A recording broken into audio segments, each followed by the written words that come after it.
Hello guys, সবাই কি তাহলে আসেন আমার নতুন ব্লগ আপনারা স্বাগত। আপনারা আমার লাইক কমেন্ট করেন না, তার লাগে আমি আর নতুন ব্লগ ছাড়ি। আপনারা উপরে রাগ করছি। বাড়ি থেকে বার হইয়া দেখি পাম্প তেল হাজার হাজার মোটরসাইকেল আইরা আর যাইতেরা, কিন্তু তেল পাইতেরা না।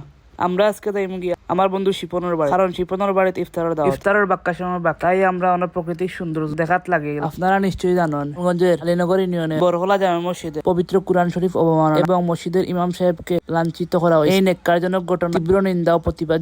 আমরা হইলাম গিয়া মুসলমান, আমরা ধর্মের উপরে বা আমরা নবীর উপরে কেউ যদি অবমাননা বা কটুক্তি হয় আমরা রক্ত আগুন লাগে। তাই এই কুলাঙ্গার একটা শাস্তি দাবি করা আমরা প্রত্যেক মুসলমানের ফরজ। আমি আশা করি আপনারা ভিডিওটা ফুল দেখেন এবং ভিডিওটা শেয়ার করে দিবা, যাতে তার বিচার হয়। দেখতে দেখতে আমরা আইলাম বন্ধু শিপনের বাড়ি। আসলে শিপন একটা কিউট বয়, আগামীর ইসলাম পুরো ভবিষ্যৎ প্রজন্ম তার হাতে, হইল ভবিষ্যতের কর্ণধার। তাই তারে আমরা মেম্বার পদপ্রার্থী হিসেবে আগামীতে দাঁড় করাইতাম চাই। আপনারা যদি মতামত থাকে, আসলে যুবকরা চাইলে সমাজ দেশ পরিবর্তন করতে পারে। যুবক হলেও দেশের শ্রেষ্ঠ সম্পদ, এটাই প্রকৃত সত্য কথা।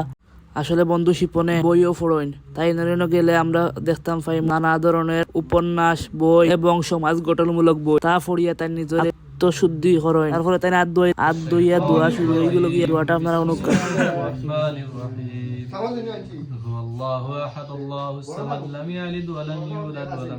অবশেষে ইফতার করিয়া আমরা বাড়ির উদ্দেশ্যে রওনা দিলাম। ভিডিওটা দেখালে আপনার ধন্যবাদ।